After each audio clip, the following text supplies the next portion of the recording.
Once you can move, sign this paper quickly. All right. Lying in a hospital bed, connected to medical equipment, my wife handed me a divorce paper. I never want to see her face again. How cold-hearted can people be? What were those 3 years of marriage about? I watched in shock as my wife walked out of the room. When I woke up, I saw an unfamiliar ceiling. It wasn't the ceiling of our bedroom at home, nor the break room at my usual office. The beeping of an unfamiliar machine was steady. I tried to speak, but no voice came out. What happened to me?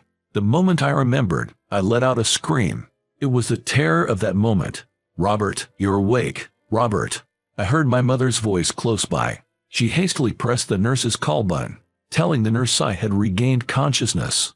Tears streamed down my mom's face as she kept saying, "Thank God." Still dazed, I tried to recall that day. My name is Robert Johnson, and I turned 32 this year. I've been married to Catherine for 3 years. That day was our wedding anniversary. Catherine and I, on her request, had taken a long trip after a long time. On the way back, on the freeway, I was the one driving. I always drive safely and was doing so that day. The nightmare began just after leaving a rest area. I heard the sound of sudden braking, and then a truck came hurtling towards us with tremendous force. It also dragged the 2 cars nearby with it. I tried to swerve, but everything happened too quickly. We were involved in a major freeway pileup. My memories stopped there. I don't even know how many days have passed since. A doctor, presumably the one in charge of me, appeared and began to ask me a few questions. As we spoke, I fully regained consciousness. I learned from the doctor that I had been unconscious for 2 weeks. I also found out that the drivers of the other 2 cars involved had passed away. I'm grateful to be alive. While listening to the doctor, I searched the room for Catherine.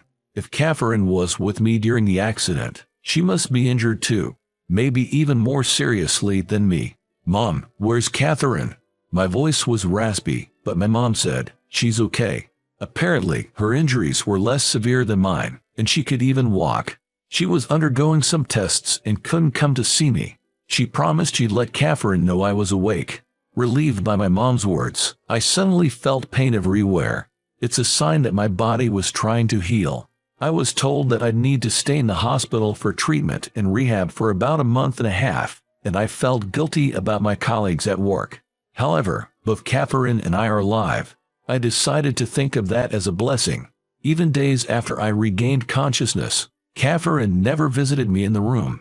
I still can't walk on my own, and can't make it to Catherine's hospital room by myself. Once, while I was asleep, she must have visited me, leaving a note that read, "Get well soon." I wish she had woken me up, but I appreciated her kindness and not wanting to disturb me. I've got to get better soon, so the 2 of us can go home. Every day, that's all I could think about. I worked so hard that I even wanted to pat myself on the back, and I recovered faster than the doctors had expected. Just when I thought I might finally be able to walk by myself, Catherine suddenly appeared in my room. I knew she was in the same hospital, but we never crossed paths, not even in physical therapy. I was slightly worried that she was deliberately avoiding me by scheduling her therapy sessions at different times. I'd heard that Catherine's injuries were minor compared to mine, but she looked pitiful, her arm in a cast. "I want us to get divorced soon. It's a hassle having to deal with this accident," she said. She handed me a document. It was a divorce paper, just like the ones I had seen on TV shows. Catherine's name was already signed. Catherine, who I had not seen in a while, looked like a stranger. "What do you mean? Divorce?" Trying to sort out the situation in my confused mind was making my head hurt. I couldn't believe it, and I held my head in my hands. She left the divorce paper on the table and walked out, her heels clicking on the floor. "Once you can move, submit it right away," she said in a voice so cold it was unlike anything I had heard from her before. She left those words behind and walked out of the room. I just sat there in shock, unable to say a word. The divorce paper rustled on the table. The events of just moments ago were not a dream. It was a discomforting noise that drove the reality of it home. The sudden divorce paper. It was more than I could handle. I discussed this with my mom, who had come to visit me. I thought she would surely be on my side, but she began saying that if it had come to this, I should get a divorce. Catherine and my mom had a relationship like close friends. If the subject of divorce had ever come up, I thought she would certainly have stopped it. So I was surprised. She even said that she didn't want me clinging to the other party even after they had handed me the divorce paper. Perhaps my mom felt that her son was being neglected. It meant that I had no allies in this matter, and able to move freely. All I could do was despair. Catherine never appeared before me again, proving that this was no bad dream. Thank you for everything. When I was discharged, the physiotherapists, nurses, and doctors who had been in charge of me all came out to see me off. I was handed a bouquet of flowers at the entrance and felt like crying. I have been a mess since Catherine left me. I hated everything, even the physical therapy. Everyone stuck with me through thick and thin, putting up with me, and I felt humbled. It seemed everyone knew why I was in such a state. Especially during the therapy sessions, I was a real nuisance. Every day they persuaded me, who had started to say that I didn't want to do the therapy, when I was being stubborn, saying that I didn't need to do the treatment. A young nurse scolded me harshly.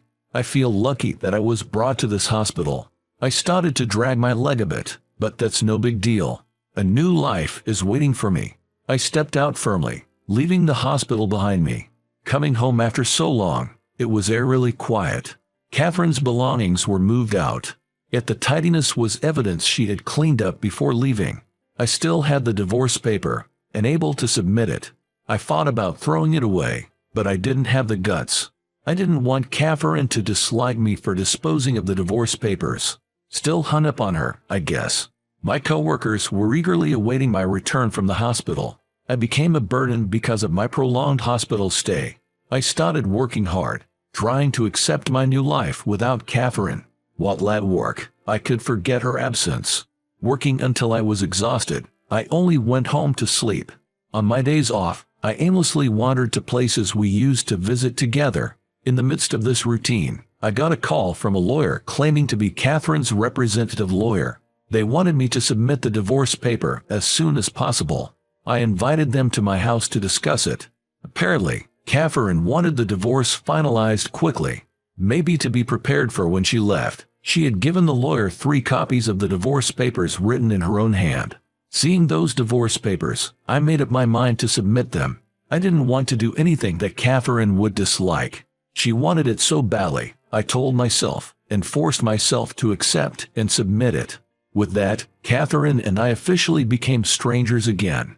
Even though we were officially divorced, there was no significant change in my life. I worked, slept, and on my days off, retraced my memories with Catherine.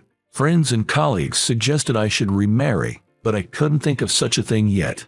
I was introduced to some people at social drinking events, but my heart wasn't moved at all. Then, a huge shock hit my daily life. On a Sunday when I was supposed to work, but it was cancelled, I was retracing my memories with Catherine as usual. Cherry blossom season. The cherry blossoms at the park we used to visit for our annual picnic were in full bloom. Several groups were enjoying the cherry blossoms. I sat on a bench on the edge of the park and took out a can of beer. We visited this park several times until the cherry blossoms had all fallen. With the beer in hand, I gazed at the cherry blossoms. Nothing had changed from the previous year. It seemed like I was the only thing that had changed. I took a sip of beer and sighed. That's when I noticed. On a bench diagonally opposite me, across the cherry tree, there was Catherine, looking up at the cherry tree. Her very short hair had grown longer. She looked a bit thinner, but there was no way I could mistake her for someone else. As I sat there in shock, unable to speak, Catherine noticed me. Our eyes met slowly. Her slightly pale eyes, which I remembered well, caught mine. Just as I was about to call out Catherine, she gave me a slight nod. I froze at her formal gesture. It was a clear rejection of me. I was at a loss for what to do. Without any sign of surprise, Catherine bowed her head to me once again. Catherine, let's head home. A strange man's voice made me startle. Looking in the direction of the voice, I saw a man I didn't recognize. He was in a basketball uniform, with a ball in his hand. He's the guy who was practicing under the hoop just a moment ago. Catherine, when called by her name, opens a white book on her knee. The cover is blank too, so it might be a diary. When she looked up after confirming something, She smiled at the young man. John, let's go home. Catherine swiftly intertwined her arm with the young man's. John, as he was called, was gently pushing Catherine away, saying, "Annoying." Catherine laughed off being shunned. It was like when we were dating, and I'm left in a daze. Was he the reason for our divorce? Did we divorce using an accident as an excuse? I silently watched the two leaving the park. I couldn't possibly chase them and question them. Since the day I saw Catherine at the park, I couldn't concentrate on work. I thought she probably never wants to see me again. Still, I couldn't give up, and I went to that park on my next day off. At the entrance of the park, I spotted Catherine immediately. This time, I quietly sat on a bench that was a little closer. Catherine was writing something in the white book on her knee. It seemed to be a notebook, not a book. It's thick and looks like a diary. She didn't seem to notice me sitting there. There was no sign of her being flustered. Occasionally, she would look up from the notebook to gaze at the cherry blossom. I sneakily stole glances at her profile. I must have been doing that for about 30 minutes. I mustered up courage to call out to her. "Catherine, long time no see." And my words, Catherine, with a startled look, raises her face. She was surprised, but it wasn't just surprise on her face. For some reason, she looked extremely frightened. I couldn't find the words. In that moment of silence, Catherine quickly stood up from the bench. The white notebook on her knee slipped onto the ground. Catherine was backing away from me. By the time I slowly bent down to pick up the notebook, Catherine was no longer in sight. I could see Catherine running around the corner out of the park. She's avoiding me to the point of running away. Feeling completely desolate, I collapsed onto the bench. I felt as though all strength had left my legs. It was like all the energy to live was drained out of me. Only the white notebook that Catherine had been holding was left in my hands. I have to return it if it's important. I casually opened the notebook. Of course, I also had an ulterior motive to find some clue about Catherine's current situation. The notebook, thick as a diary, was densely filled with writing. There it was, the familiar handwriting of Catherine. Yet, its content was unbelievable. As I read on, my fingers trembled with every page turned. What was written was a daily log. It all started from that accident day. On the last page, it read, "The cherry blossoms are beautiful today." Everyday activities were detailed: the time she woke up, who she met, what she ate. She wrote about interesting things she saw on TV. Characteristics and names of people were thoroughly recorded. The content was too procedural to be called a diary. There was no other way to do it. Thinking of Catherine's feelings brought tears to my eyes. On the first page of the notebook, Catherine, waking from the accident, received a doctor's diagnosis. Initially, it seemed she had lost memory of the accident. Memory confusion after a significant accident isn't that uncommon. It would be temporary, the doctor said, but Catherine realized something after that. Her memory was starting to fade more frequently. She consulted the doctor and underwent detailed examinations. There were abnormalities found in the right temporal lobe and the hippocampus, the brain region responsible for memory. This was the cause of the memory disorder. Catherine was aware that her memory was slowly but surely fading. Deciding to divorce while she could still remember me, to not trouble me, to not let me see her forget me. Her unwillingness to hurt me was put into words. Her sudden divorce paper was a form of kindness from her. The next day, I took a day off work and sat on a bench in that park, the Central Park. I have to return this notebook to Catherine. I was certain that Catherine would show up. However, who appeared was a young man who seemed close to Catherine. Spotting me, he walked straight toward me. Looking at the approaching man, he didn't seem older than a college student, tall but still growing into his limbs. "That's Catherine's notebook, isn't it? Thank you for bringing it." The young man said so, bowing his head. Finally, I understood who he was. He had grown up so much in the short time I hadn't seen him. "You're Catherine's nephew, John, right?" Upon my words, he nodded. He seemed to have realized that I was Catherine's ex-husband. As I handed over the notebook, he received it with both hands. "I want to start over with Catherine. Can you arrange a meeting for me?" At my words, he furrowed his eyebrows. The look on his face was that of someone who just got roped into a complicated situation. "That's impossible. Starting over." After such a preface, He told me about Catherine's current condition. Catherine's memory disorder had progressed, and now she can only retain her memory for about 30 minutes. After 30 minutes, she would forget everything. But still, I believe I can start over. In a half-yelling tone, I said something that made John give in. I'd like to think it was my persistence that paid off. He asked me to wait a moment, then went to call Catherine. I feared I might be left hanging just like that. But still, I intended to wait until Catherine showed up. About 20 minutes later, Catherine and John appeared in the park. Upon seeing me, Catherine gave a little smile. It wasn't a friendly smile, but a forced one. "Thank you for picking up my notebook," she said. She seemed to have no memory of our previous encounter. She bowed her head as if meeting me for the first time. When I introduced myself, Catherine carefully wrote my name in her notebook so she wouldn't forget it. She repeated my name over and over under her breath. Then, slowly, Catherine's finger traced back through the pages. For a moment, her fingers stopped, and she let out a soft sigh. "So you are my husband," she muttered. Those words made my heart jump. My name still existed in a corner of Catherine's memory. "Catherine, let's start over. It'll be all right," I said, looking straight into Catherine's eyes. I've never been so serious in delivering my words. Catherine's gaze fixed on me. There was no sign of confusion in her eyes. "We can't," Catherine muttered softly. "In 30 minutes, you'll be a stranger to me. Please don't disregard my decision from half a year ago." She blurted all at once. It might sound presumptuous, but I had believed Catherine would accept me. I felt as though a bucket of cold water had been dumped on my head.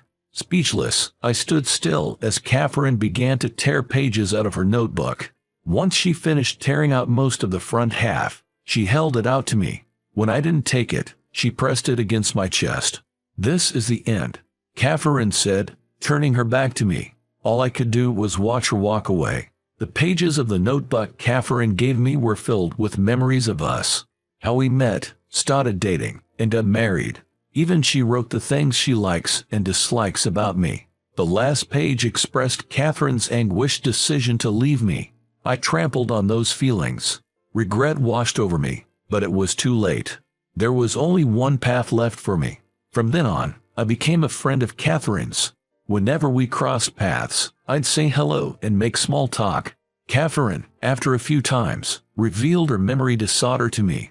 In Catherine's world, after tearing out those front pages, I no longer existed as her husband. Everything would start from scratch. There's a chance Catherine might fall in love with me again someday. I intend to wait until that moment comes. If such a miraculous moment ever arrives, I think I'll believe in the existence of God.